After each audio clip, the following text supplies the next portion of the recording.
Lucas Bennett had everything: power, wealth, and control, until the day Sarah Parker walked into his office with a name that shattered his world. His daughter Lily was sick, and only he could save her. But as he steps back into the life he abandoned, will he gain redemption or lose everything? Before we get into the story, comment below where in the world you are watching from today. The rain pounded against the windows of Bennett Enterprises, matching the rhythm of Lucas Bennett's impatient fingers on his mahogany desk. At 42, he had built an empire that dominated the real estate market in Chicago. His corner office on the 50th floor overlooked the city he practically owned, piece by piece, building by building. "Mr. Bennett, your 3 o'clock appointment is here," announced Veronica, his executive assistant, through the intercom. Lucas straightened his custom Italian tie. "Send them in." The door opened to reveal Robert Mills, the owner of the last property. Lucas needed to complete his newest development project. The old man looked uncomfortable in his worn suit, clutching a folder of papers like a shield. "Mr. Mills, thank you for coming," Lucas said with a practiced smile that never reached his eyes. "I hope you have had time to consider my offer." "Mr. Bennett," Mills began, his voice wavering, "that building has been in my family for 3 generations. It's not just property to me, it's my life's work." Lucas leaned back in his chair. "I understand sentimentality, Mr. Mills. That's why I've offered you twice the market value." "Some things aren't about money," the old man replied. Something flashed in Lucas's eyes, annoyance, perhaps anger. "Everything is about money, Mr. Mills. You just haven't been offered enough yet." He slid a document across the desk. "Here's my final offer, triple the value. You have until tomorrow to decide."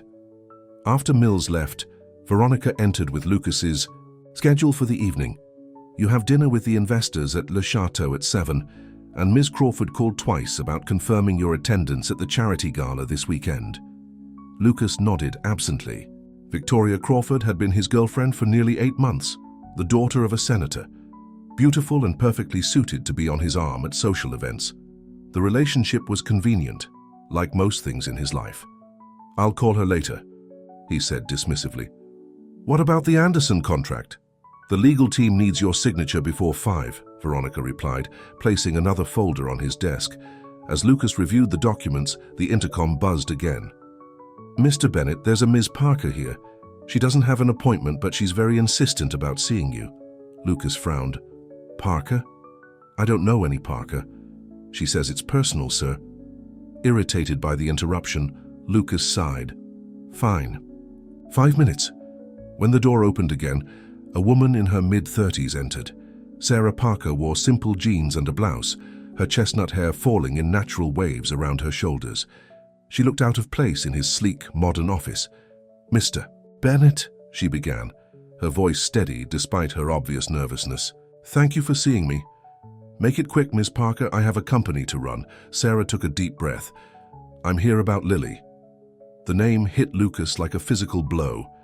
His pen dropped from his suddenly numb fingers, clattering on the desk.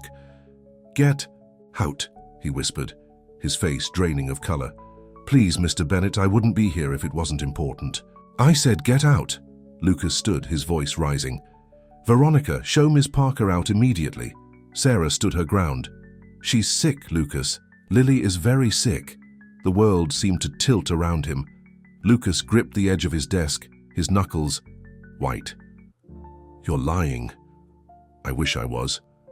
Sarah's eyes filled with tears. "She needs a bone marrow transplant. The doctors think you might be a match." Lucas stared at the woman who had once been his wife, the mother of the child he had abandoned 6 years ago when his career had just started taking off, when the responsibilities of fatherhood and marriage had felt like chains holding him back. "How did you find me?" he asked, his voice hollow. "You're not exactly hiding, Lucas. Your face is on billboards all over the city." Outside, thunder rumbled. As rain began to fall against the windows. "Why would I help you after all this time?" he asked coldly, regaining his composure. "You took everything in the divorce." Sarah laughed bitterly.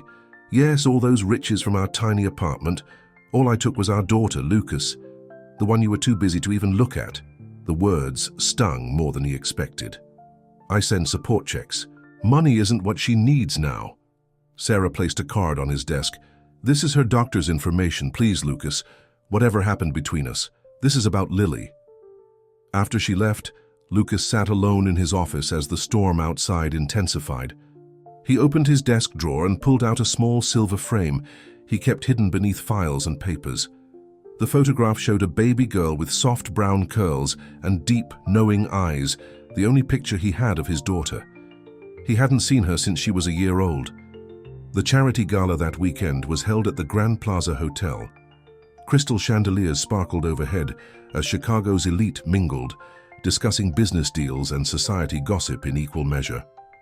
Victoria clung to Lucas's arm, dazzling in a designer gown that cost more than what most people made in a month.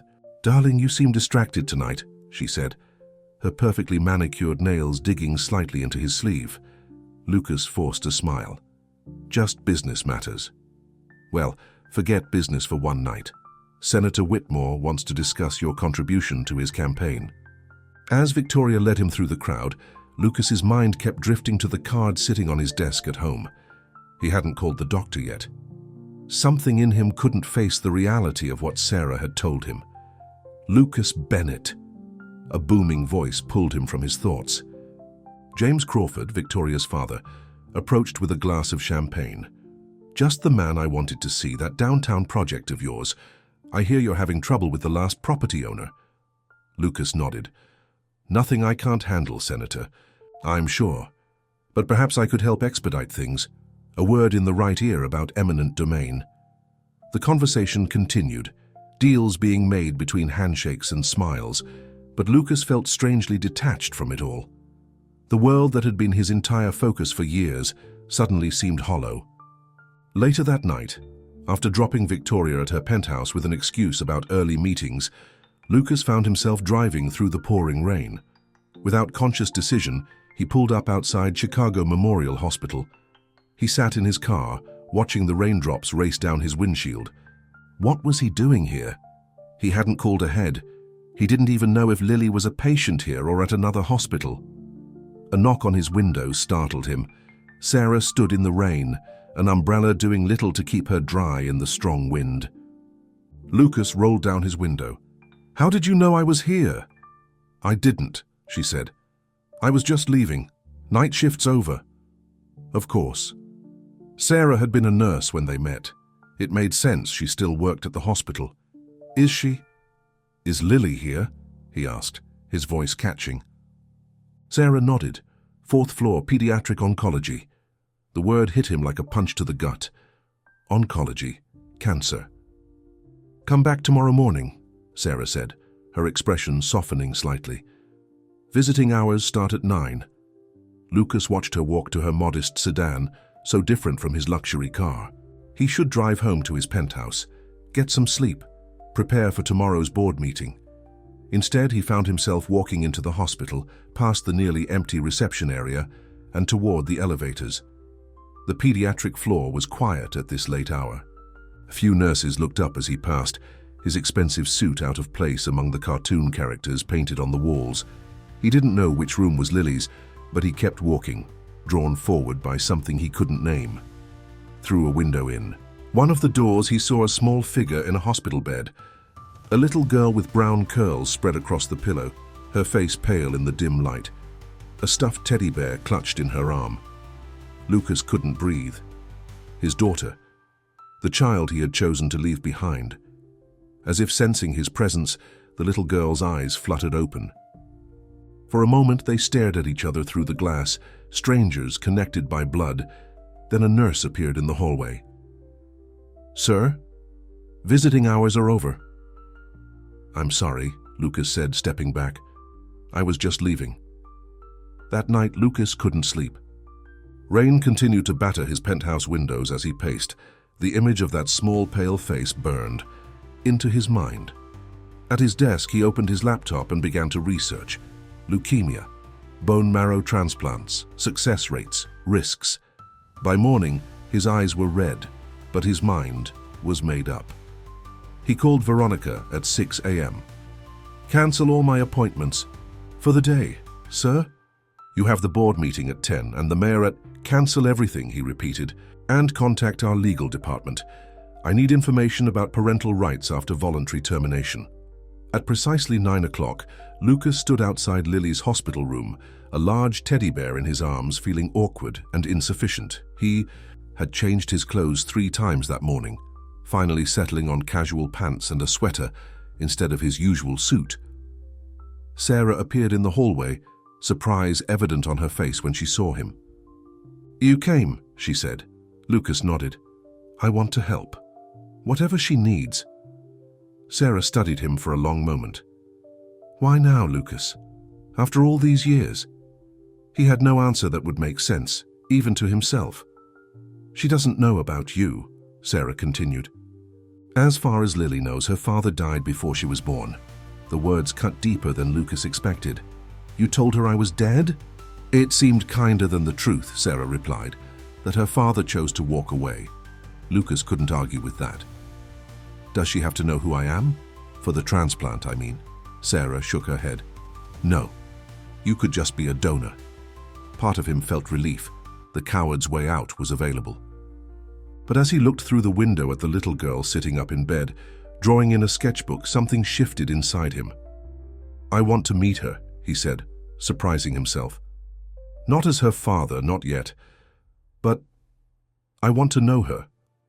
Sarah's expression was unreadable. "And then what, Lucas? You'll get bored when she's not shiny and new anymore? When she doesn't fit into your perfect life? I won't let you hurt her again." "I won't," he promised, though he had no right to make promises after breaking so many. "Please, Sarah." After a long pause, she nodded.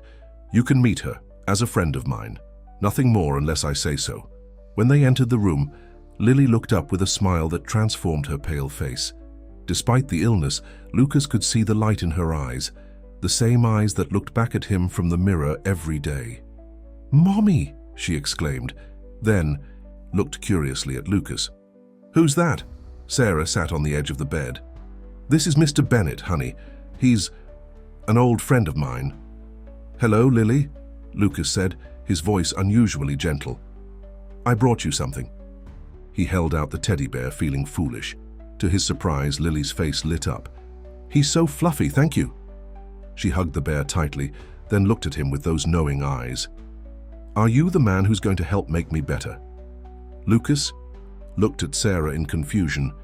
"The doctors told her she needs special medicine from someone whose blood is like hers," Sarah explained quietly. Lucas knelt beside the bed, his heart pounding. "If I can help make you better, Lily, I will, I promise." As Lily smiled at him, a stranger who was anything but, Lucas felt something crack open inside him. The wall he had built around the part of himself that had once been a father, a husband, a man who cared about more than money and power. Outside, the rain had finally stopped, and sunlight began to filter through the clouds. A new day was beginning, one that would change everything for Lucas Bennett, the man who had everything and nothing at all. 2 weeks had passed since Lucas first stepped into Lily's hospital room.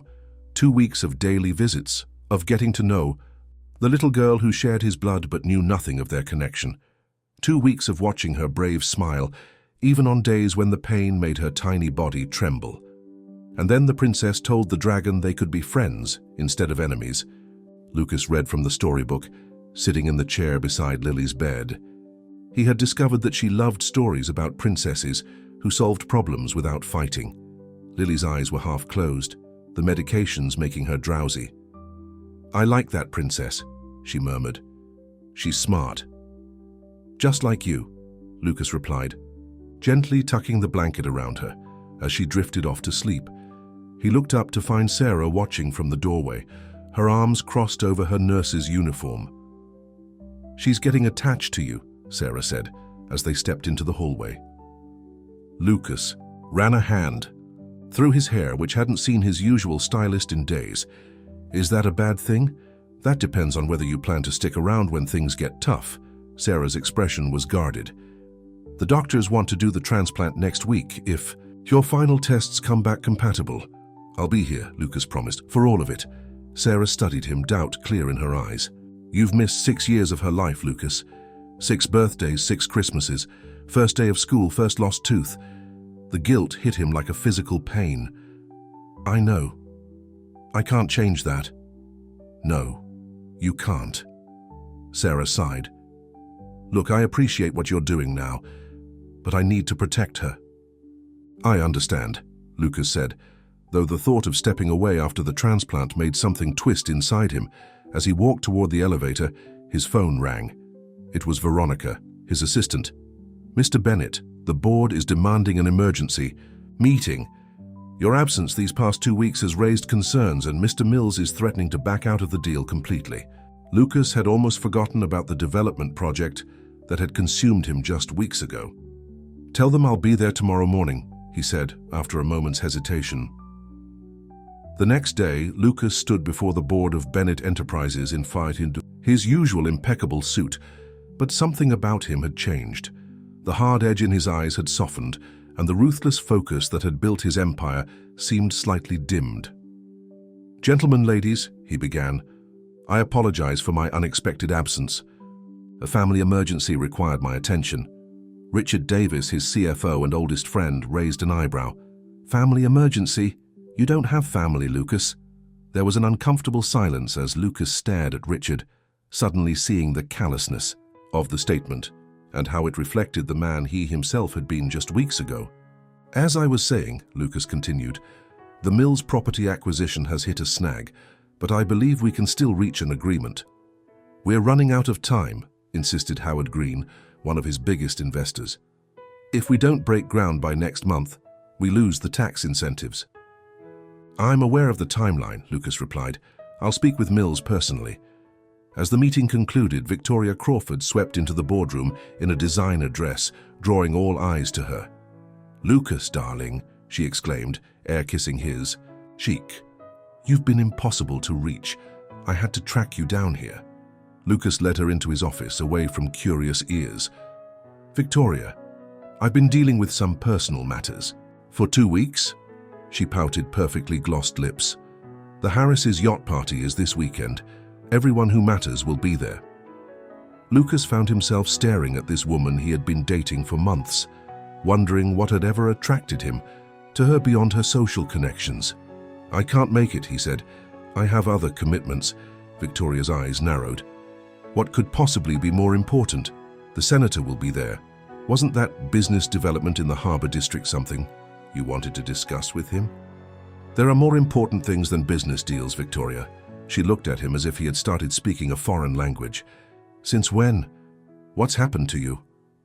How could he explain the shift inside him? The way holding Lily's small hand had rearranged his priorities?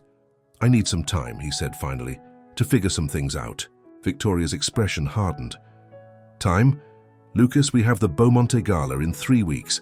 I've already told everyone you're sponsoring a table. I'll still sponsor it, he said, but I might not be there. This is about a woman, isn't it? Victoria demanded, her voice rising. Who is she?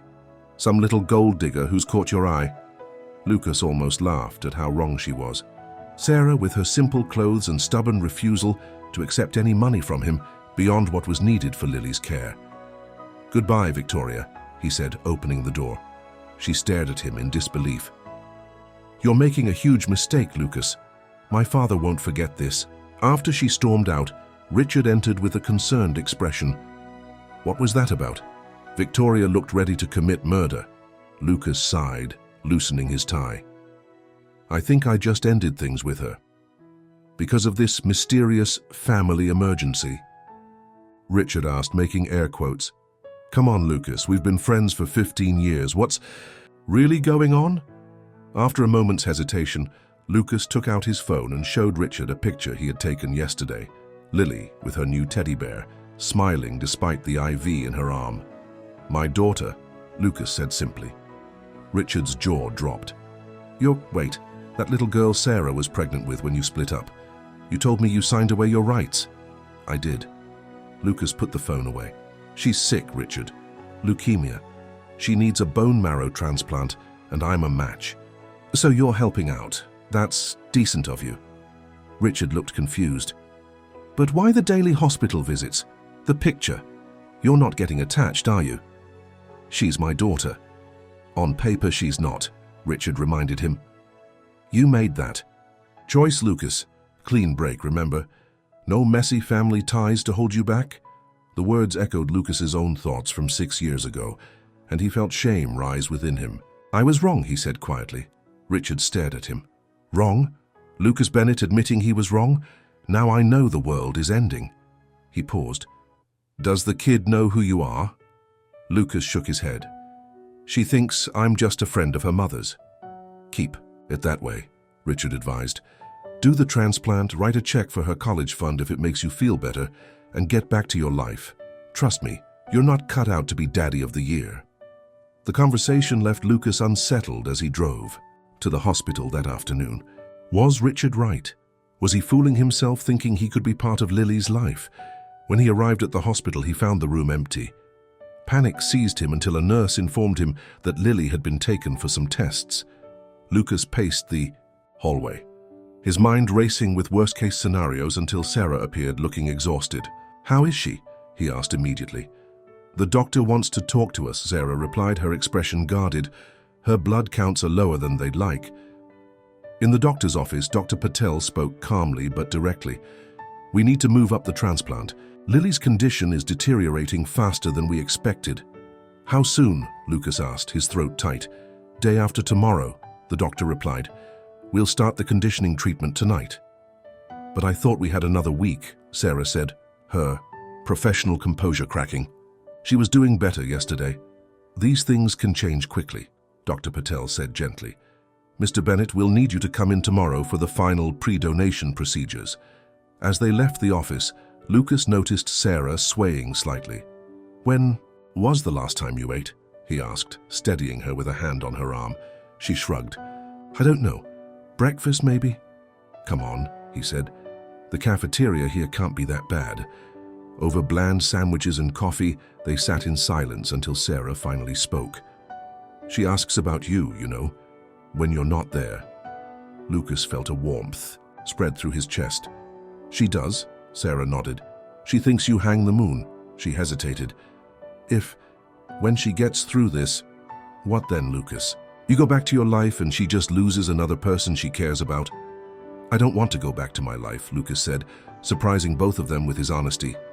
Not the way it was before. What does that mean? I don't know yet, he admitted. But I know I want to be part of her life if you'll let me. Sarah studied him for a long moment. And what happens when being a father interferes with your business empire?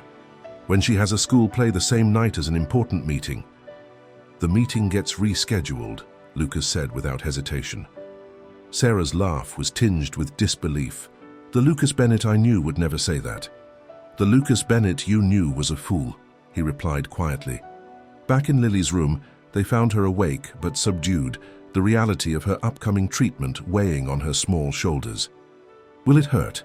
She asked in a small voice as the nurse prepared to start the conditioning treatment that would destroy her existing bone marrow to make way for the transplant. Some parts might, Sarah answered honestly, smoothing Lily's hair. But we'll be right here with you. Lily's eyes found Lucas. You too, Mr. Bennett? I promise, he said, his heart breaking at the fear in her eyes. That night, Lucas stayed at the hospital, sleeping in the uncomfortable chair beside Lily's bed. He woke to find her whimpering in her sleep, the first effects of the treatment making her uncomfortable.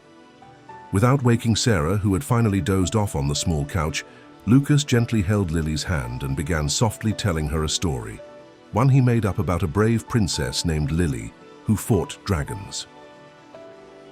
In the soft glow of the hospital nightlights, Lucas made a silent vow that somehow he would make up for the years he had missed. Somehow he would become the father this little girl deserved.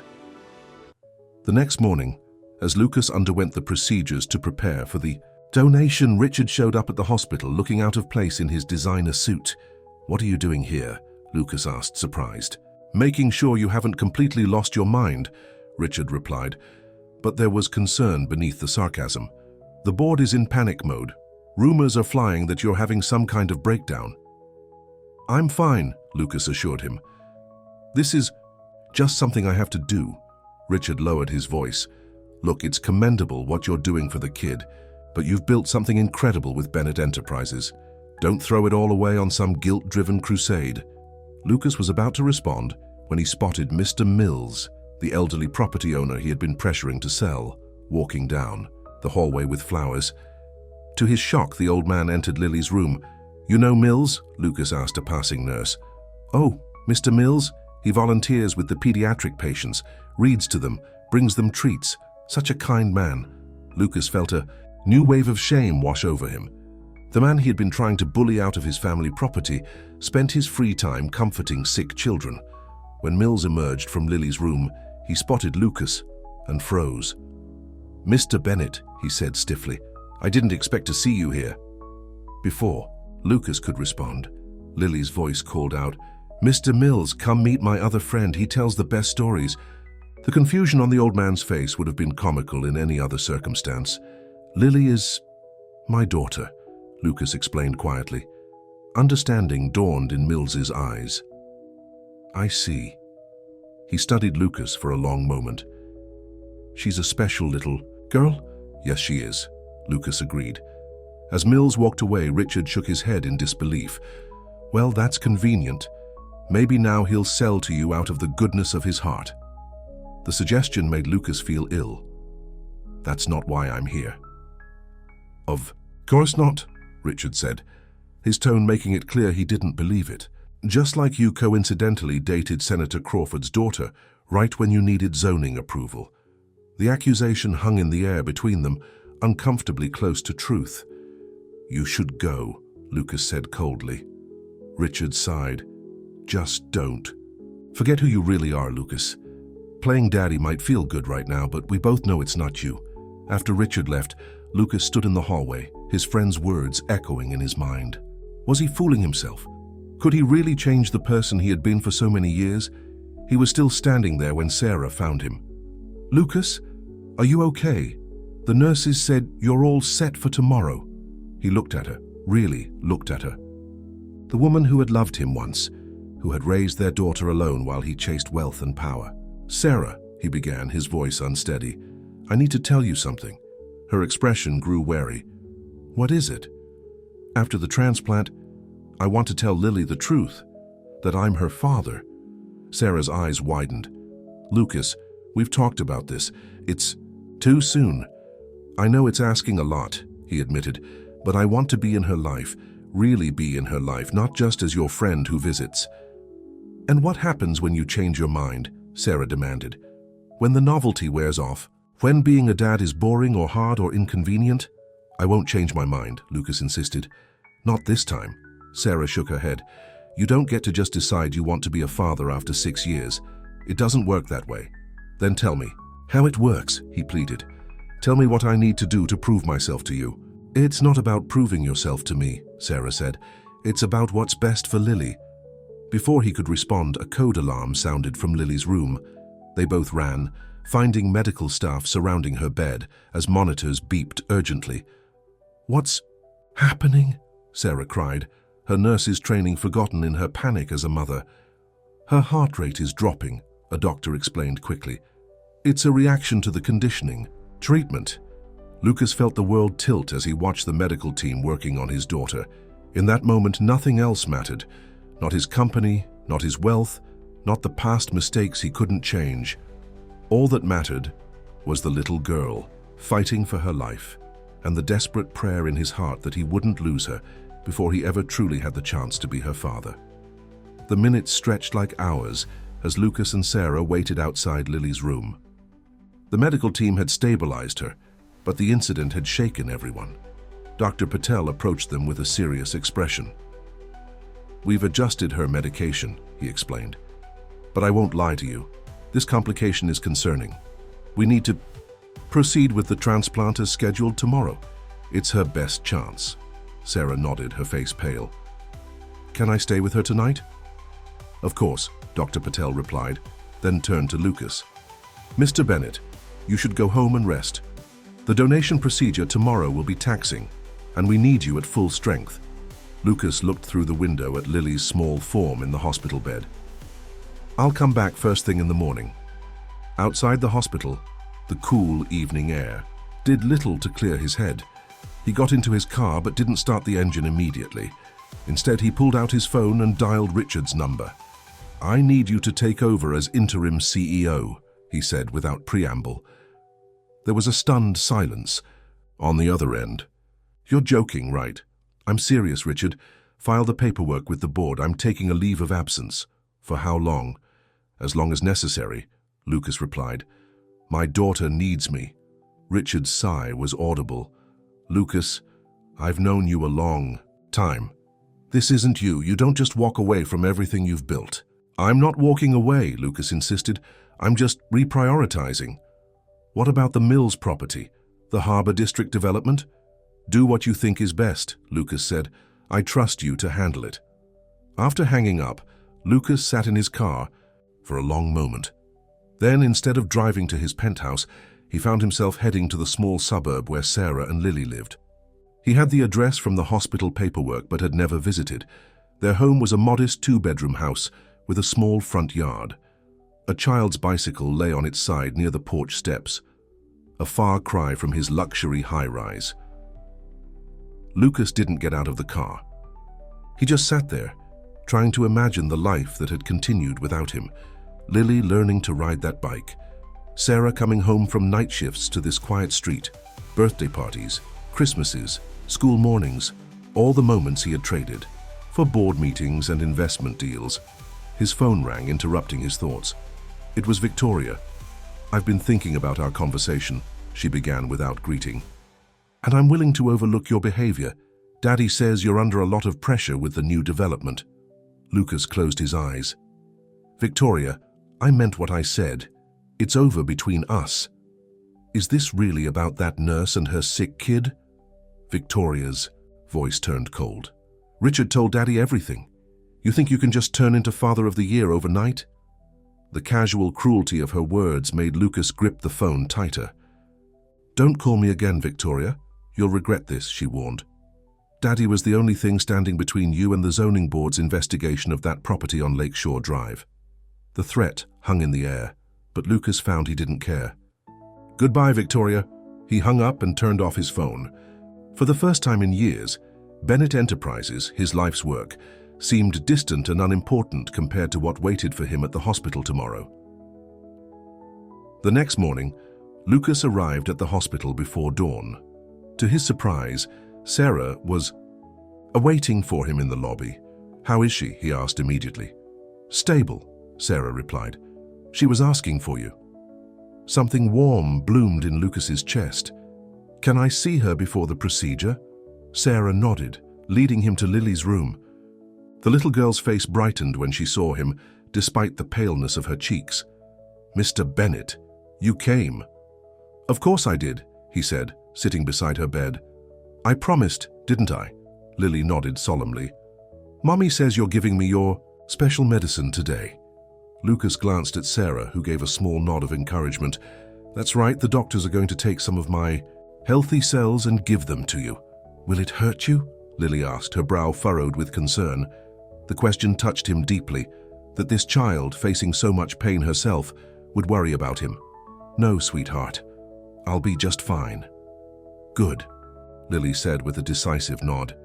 "Because I want you to read me the end of the princess story later." Lucas smiled, blinking back unexpected tears. "It's a deal."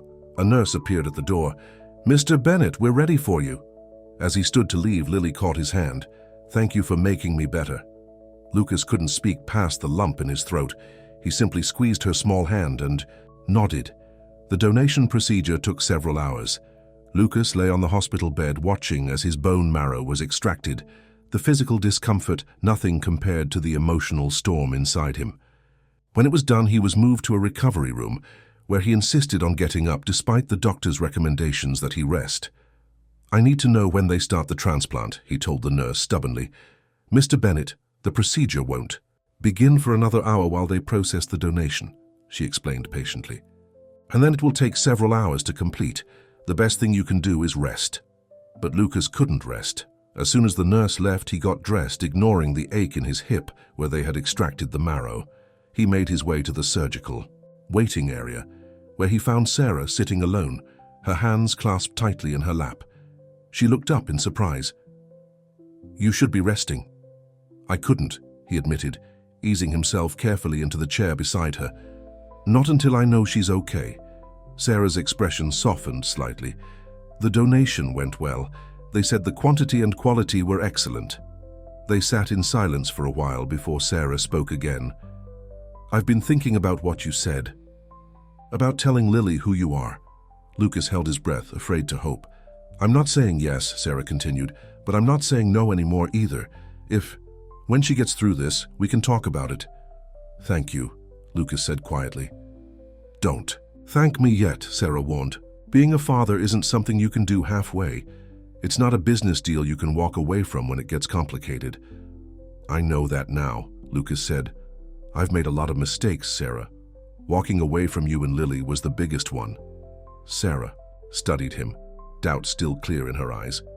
What about your company, your lifestyle, dating a senator's daughter? That's a long way from PTA meetings and Disney movies. I've taken a leave of absence from the company, Lucas told her, and Victoria and I are over. Sarah's eyebrows rose in surprise. Just like that? You're walking away from everything? Not walking away, Lucas corrected, just changing direction. Before Sarah could respond, her phone rang. It was Mr. Mills. Hello, she answered, then smiled slightly. Yes, she's in surgery now. That's very kind of you, of course. After hanging up, she explained, Mr. Mills volunteers here. He's been reading to Lily for months. He wanted to know if he could bring her favorite cookies when she's feeling better. Lucas shook his head in disbelief. The same Mr. Mills I've been trying to force out of his building for my development project. What? Sarah looked confused. It's a long story, Lucas sighed. But I think I owe him an apology. The hours dragged by as they waited for news. Finally, Dr. Patel appeared, looking tired but pleased. The transplant went smoothly, he announced. Lily is in recovery now. The next few days will be critical as we watch for any signs of rejection. But the initial signs are very positive. Relief washed over Lucas like a physical wave. Can we see her? She's still under sedation, Dr. Patel explained. But you can look in on her, just one at a time and only for a minute. Sarah went first while Lucas waited anxiously. When it was his turn, he entered the recovery room quietly. Lily looked so small in the big hospital bed, surrounded by machines monitoring her every breath. Her brown curls had been shaved for the procedure, making her seem even more vulnerable. Hey, princess, he whispered, carefully taking her tiny hand in his. You did it. You were so brave. His voice caught. I'm so proud of you. The words felt right, spoken aloud for the first time. The words of a father to his child. The days that followed were a blur of hospital rooms and medical updates. Lucas practically lived at the hospital, leaving only to shower and change clothes. The board of Bennett Enterprises sent increasingly urgent messages that he ignored. Victoria's threats about the zoning investigation materialized into official inquiries that Richard handled in his absence. None of it seemed to matter compared to the small victories in Lily's recovery. The first time she opened her eyes after the transplant. The first smile. The first time she was strong enough to sit up and ask for a story. One afternoon, about a week after the transplant, Lucas arrived at the hospital to find Mr. Mills sitting, with Lily, reading from a worn copy of The Secret Garden. The old man looked up when Lucas entered. Mr. Bennett, I was just finishing our chapter for today. Please don't let me interrupt, Lucas said. Lily smiled weakly. Mr. Mills does all the voices just like you do. Mr. Mills closed the book. I think that's enough for today. You need your rest, young lady. He patted Lily's hand gently before standing. In the hallway, Lucas stopped him. Mr. Mills, I owe you an apology. The older man raised an eyebrow. For trying to force me out of my family's building? Or for threatening to use your political connections when I refused? Lucas winced at the directness. For all of it, I was wrong. Mr. Mills studied him for a long moment. People can change, Mr. Bennett. I've lived long enough to see it happen, but it usually takes something life-altering. He glanced back toward Lily's room, like nearly losing someone you love. The development project, Lucas began. I'd like to discuss a different approach, one that doesn't involve tearing down your building. I'm listening, Mr. Mills said carefully. What if we renovated instead? preserved the history and character, but modernized the infrastructure, your family could maintain ownership and lease the space to my company. Mills looked surprised. That's quite a change of heart. Let's just say my priorities have shifted, Lucas replied. When he returned to Lily's room, he found her sitting up in bed, looking stronger than she had in days. Guess what, Mr. Bennett, she said excitedly. Dr. Patel says if my blood tests look good tomorrow, I might get to go home next week. That's wonderful news, Lucas said, sitting beside her bed. Lily tilted her head, studying him with those knowing eyes that reminded him so much of his own. Will you still come visit me when I'm not in the hospital anymore? The question hit Lucas hard. In the intensity of the medical crisis, they hadn't discussed what would happen afterward. If your mom says it's okay, I'd like that very much, he answered carefully. Lily nodded, satisfied. Good, because you're my friend now. Friend. The word was both a gift and a reminder of the truth still unspoken between them. Later that evening, Lucas found Sarah in the hospital cafeteria, taking a rare break from Lily's bedside. Did you hear the good news? She asked as he sat across from her. About going home soon? Yes, she told me. Lucas hesitated. Sarah, we need to talk about what happens next. Sarah put down her coffee cup. I know. I want to be part of her life, Lucas said. Not just as a visitor or a friend, but as her father. And how exactly do you see that working? Sarah asked. You live downtown in a penthouse. We live in a small house in the suburbs. Your life and our life are completely different worlds. Then I'll change my world, Lucas said simply. Sarah shook her head. It's not that simple. It can be, Lucas insisted. I could buy a house near yours, or... He hesitated, then forged. Ahead, we could try again, the three of us. Sarah stared at him in shock. Are you suggesting what I think you're suggesting? I still care about you, Sarah, Lucas admitted. I never stopped. I just got lost in building something I thought was important. And now you've found your way back. Sarah's voice was skeptical. Just like that. Not just like that, Lucas said. It took nearly losing Lily to make me see what really matters. But the feelings were always there. Sarah stood up abruptly. You can't just walk back into our lives after 6 years and expect everything to be fixed with pretty words and grand gestures, Lucas. I know it won't be easy, he acknowledged. But don't we owe it to Lily to at least try? Lily is exactly why I can't just jump back into something with you, Sarah retorted. What happens when you realize that being a full-time father and husband isn't as exciting as closing million-dollar deals? What happens when you get bored with us? Before Lucas could respond, his phone rang. It was Richard. I need to take this, he said apologetically. Richard's voice was tight with stress. Lucas, where the hell are you? The zoning board is here with the city prosecutor. They're talking about fraud. Charges over the Lakeshore property. Lucas pinched the bridge of his nose. Tell them I'll be there tomorrow morning. Tomorrow won't cut it, Richard snapped. They're threatening to freeze all the company's assets. This is serious, Lucas. Senator Crawford is making good on his threat. Lucas looked at Sarah, who was watching him with a knowing expression. This was exactly what she feared. His old life pulling him away again. I have to go, he told her reluctantly. It's an emergency at the company. Of course it is, Sarah said, her voice cool. It always was. This is different, Lucas insisted. I'll be back as soon as I can. We're not finished with this conversation. Sarah just shook her head. Some things never change. The accusation stung because there was truth in it. As Lucas hurried out of the hospital, he felt torn between two worlds, the empire he had built and the family he had abandoned. At Bennett Enterprises, chaos reigned. The boardroom was filled with lawyers and city officials.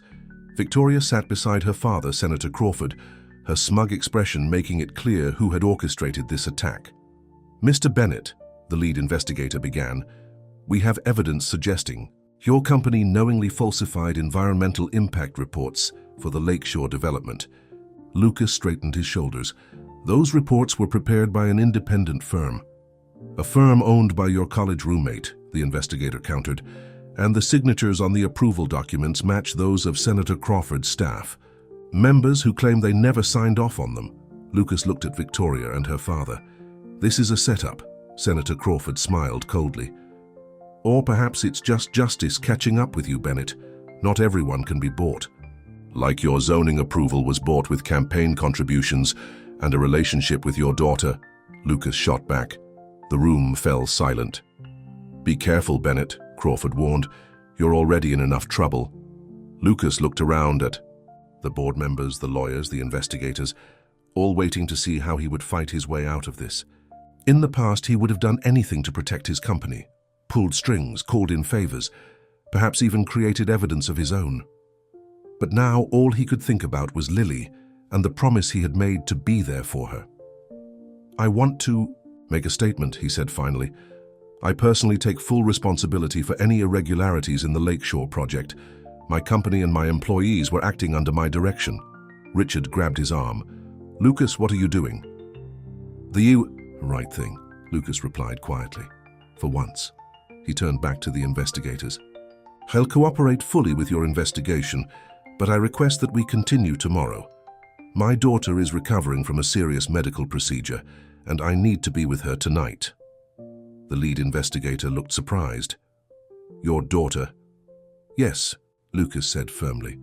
My 6-year-old daughter, who is more important than any building or company. As he left the boardroom, Richard followed him.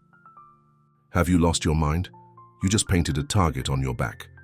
Maybe, Lucas admitted, but for the first time in years, I feel like I'm doing the right thing. They could file criminal charges, Richard warned. Everything you've built could be gone. Lucas thought about that for a moment. There are worse things to lose. When he returned to the hospital, it was late. To his surprise, Sarah was still awake, sitting in the dimly lit room watching Lily sleep. I didn't think you'd come back. Tonight, she said softly. I promised I would, Lucas replied, taking the chair beside her. How is she? Good. The latest tests show the new cells are starting to produce. They sat in silence for a while, watching the gentle rise and fall of Lily's chest as she slept. I meant what I said earlier, Lucas finally said, about wanting to try again. The three of us? Sarah turned to look at him. What happened at your company? Nothing important, he said. Not compared to this. Lucas, Sarah's voice held a warning note. Tell me the truth. He sighed. Victoria and her father are trying to take me down. There might be charges related to the Lakeshore development. I could lose the company. Sarah's eyes widened. And you just left in the middle of that to come back here? Yes, Lucas said simply. Why? Because 6 years ago, I made the wrong choice, he answered. I chose the company over my family. I won't make that mistake again. Sarah studied his face, in the dim light as if searching for something. And if I say no, if I don't want to try again? The question hurt, but Lucas had expected it. Then I'll respect your decision. But I still want to be Lily's father, in whatever way you'll allow. Before Sarah could respond, Lily stirred in her sleep, murmuring something. They both leaned closer. Daddy, she whispered, her eyes still closed. Don't go.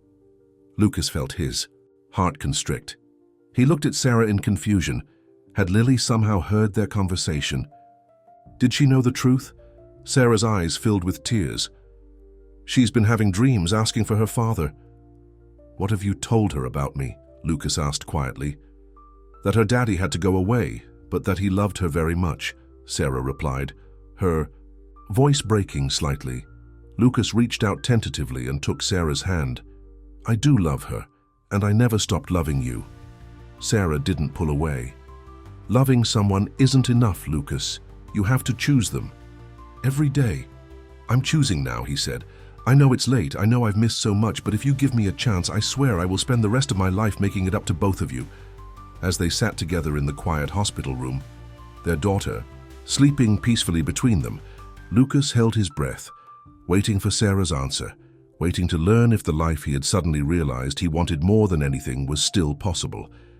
And in the softening of Sarah's expression, in the slight squeeze of her hand in his, he found the first fragile hope that perhaps it wasn't too late after all. 3 weeks had passed since Lily's transplant. The hospital room that had become so familiar was now just a memory, as Lily had been discharged to continue her recovery at home. Lucas had rented an apartment just 10 minutes from Sarah's house, keeping his promise to stay close while respecting Sarah's need for space to think about his proposal. Every day he visited. Every day the bond between him and Lily grew stronger, and every day he saw Sarah's walls coming down a little more. Today, Lily was having a good day. The spring sunshine streamed through the windows of the small backyard as Lucas pushed her. On the swing he had installed last week. "Higher, Mr. Bennett, higher," Lily squealed, her laughter the most beautiful sound Lucas had ever heard. Though her hair was still short from the treatment, color had returned to her cheeks, and her energy improved daily. Dr. Patel had called her recovery remarkable, not too high, Sarah cautioned from the porch where she was arranging a plate of cookies. "Remember what Dr. Patel said about taking it easy." Lucas slowed the swing gently. "Your mom's right, Princess. We don't want to overdo it." Lily sighed dramatically. "But I feel good today. Really good. And we want you to feel good tomorrow too," Lucas replied, helping her off the swing. As they joined Sarah on the porch for milk and cookies, Lucas's phone rang. He checked the screen and frowned.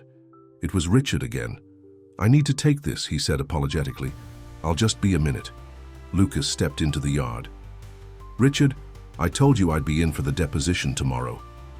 "That's not why I'm calling," Richard replied, his voice unusually serious. "The board voted this morning. Lucas, they're removing you as CEO." Even though he had been expecting this, the news still hit hard. "They can't do that without a shareholder vote.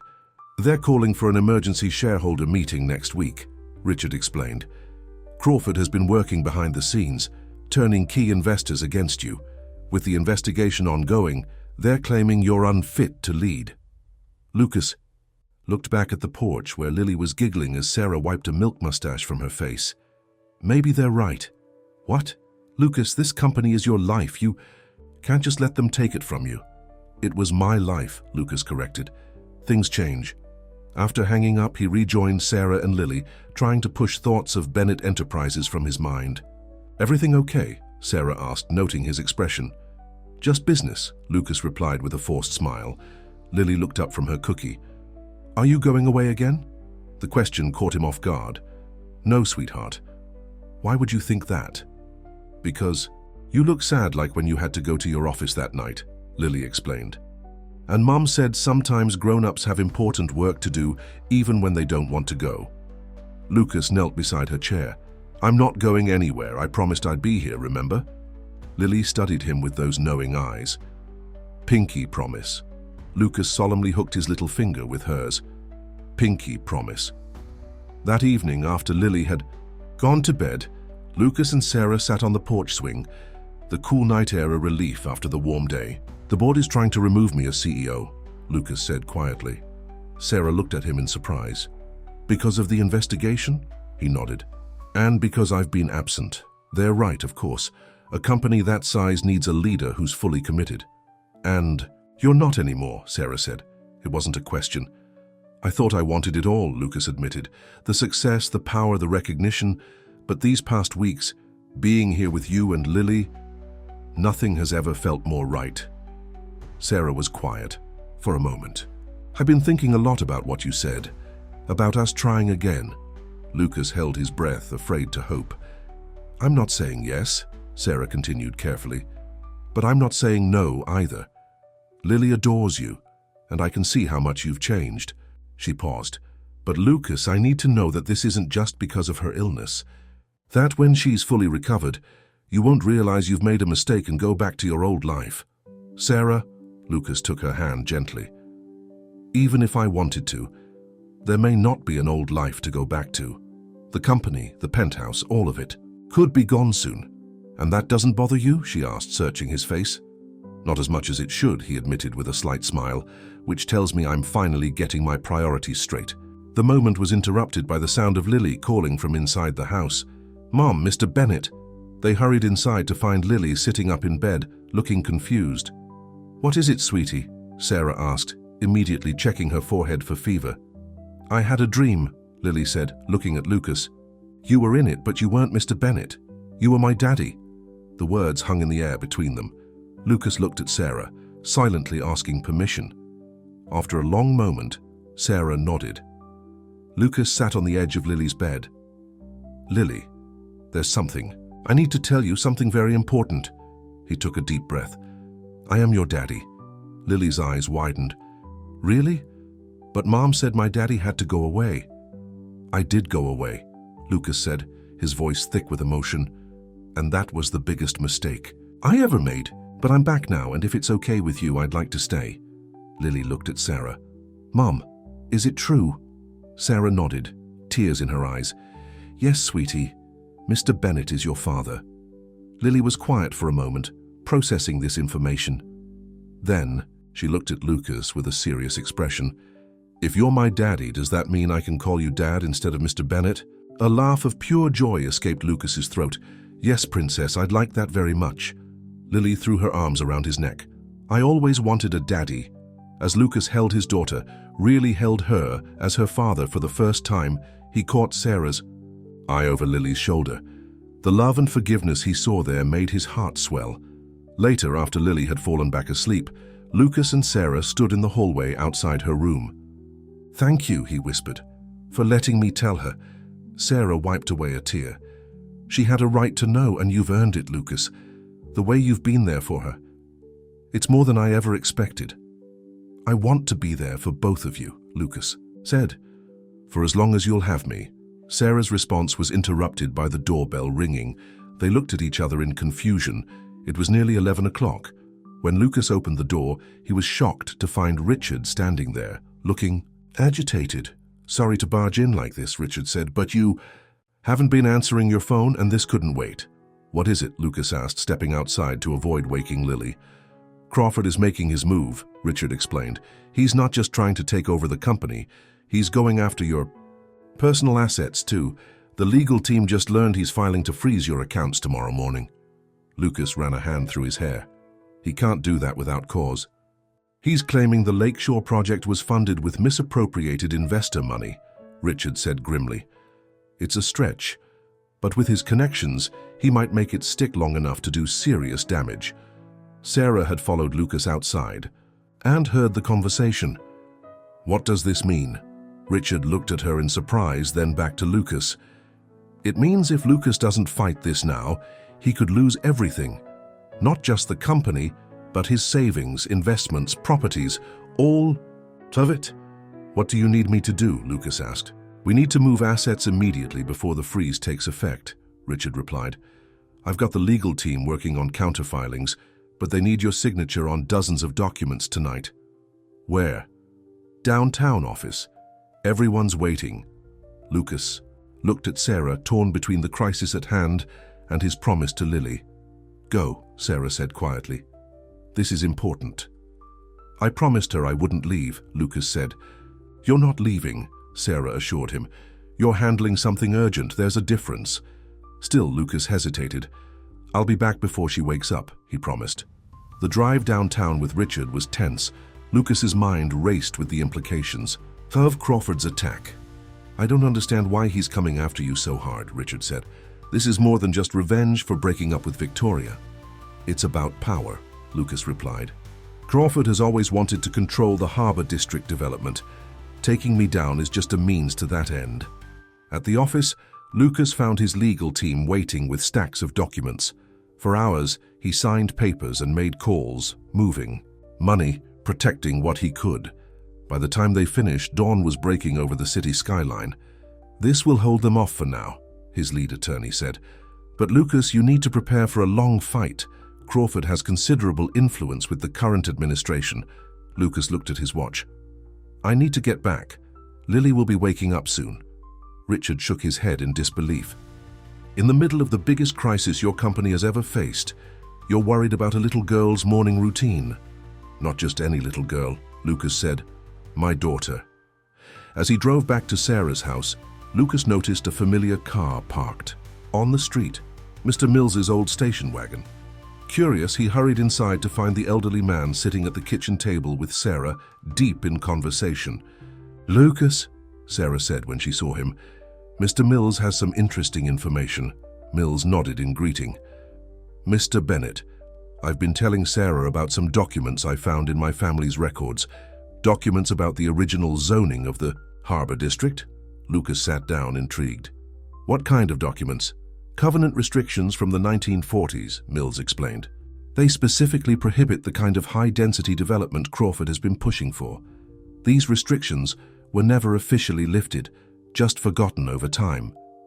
And if they're still legally binding, Lucas began, then Crawford's entire plan violates them, Mills finished.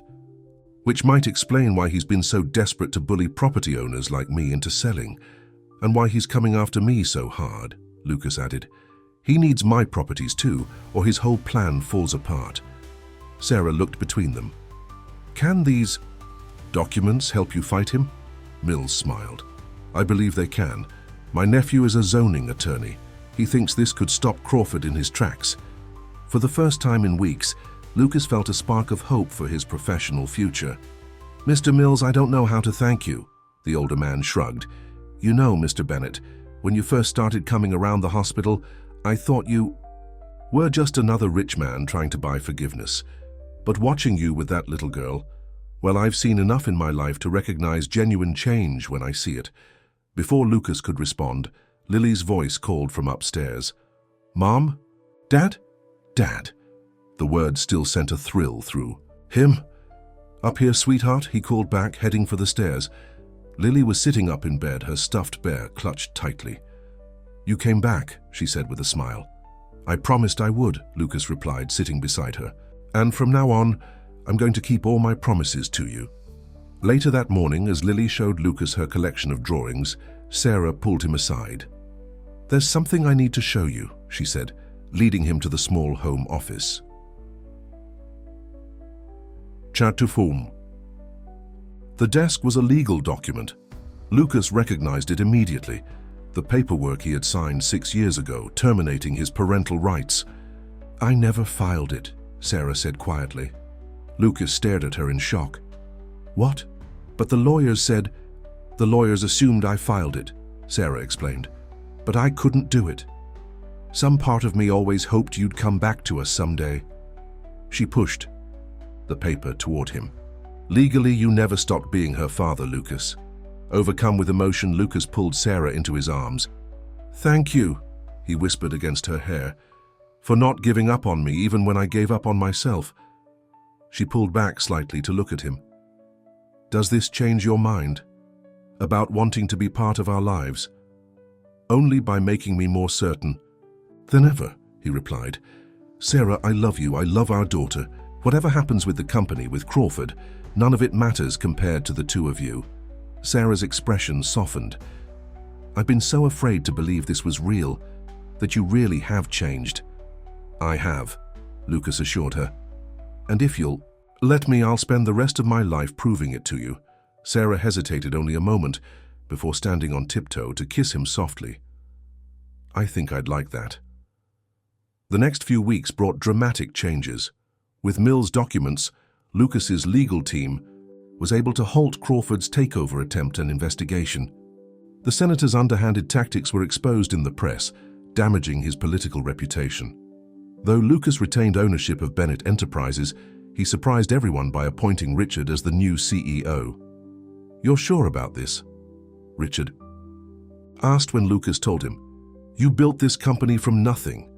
I'm sure, Lucas replied confidently. The company needs someone fully committed to running it, and my commitment is elsewhere now. Instead, Lucas started a smaller firm focused on historical renovation and community development, with Mr. Mills as his first partner. Their initial project, revitalizing Mills's building while preserving its architectural heritage. 2 months after Lily's transplant, Dr. Patel delivered the news they had been praying for. The treatment was working. Her body had accepted the new cells, and she was officially in remission. To celebrate, Lucas took Sarah and Lily to the lake for a picnic. As Lily chased butterflies in the sunshine, her strength clearly returning, Lucas turned to Sarah. Move. In with me, he said suddenly. Sarah looked surprised. What? Or I'll move in with you, Lucas clarified. Or we can find a new place together. I just want us to be a family, a real family. Lucas, we've only been back in each other's lives for a few months, Sarah cautioned. But we've known each other for 8 years, he reminded her. And I've loved you for every one of them. even when I was too blind to see it. Lily ran back to them, her cheeks flushed with healthy color. "Dad, I found a ladybug. Make a wish." Lucas smiled at his daughter, then looked at Sarah. "I don't need to wish for anything. I already have everything I could ever want." Sarah's eyes filled with tears. "Ask me again," she whispered. "Ask you what?" "Ask me to marry you again," she said. "Do it right this time." Lucas's heart soared. He knelt on the picnic blanket, taking Sarah's hands in his. "Sarah Parker, will you marry me? Will you and Lily make me the happiest man in the world?" "Yes," Lily answered, before her mother could, throwing her arms around both of them. "Say yes, Mom." Sarah laughed through her tears. "Yes," she said, looking into Lucas's eyes. "Yes to both questions." As Lucas held his family close, he marveled at how completely his life had changed. 6 months ago, he had been a man who thought he had everything: wealth, power, success. Now he understood that he had had nothing that truly mattered. It had taken a little girl's need and a mother's forgiveness to shatter the man he had been and rebuild him into someone better.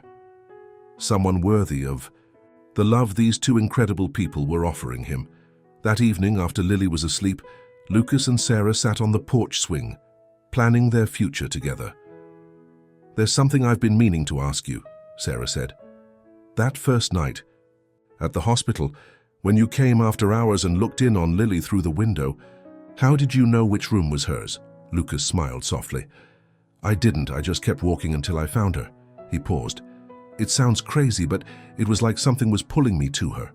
Like my heart recognized her even before my eyes did." Sarah leaned her head against his shoulder. "Not crazy. I think some bonds can never really be broken, no matter how far apart we are. Like the three of us," Lucas said, his arm tightening around her. "Like the three of us," Sarah agreed. The stars appeared one by one in the darkening sky, witnesses to a promise kept, a family reunited, and a love that had found its way home. Lucas Bennett had once believed that success was measured in dollars and deals. Now he knew better. True wealth couldn't be banked or invested. It was measured in moments like this, sitting on a porch swing with the woman he loved, their daughter sleeping peacefully inside, and a future bright with promise stretching out before them. The name that had shattered him, Lily, had also been the one to make him whole again, and for that he would be forever grateful.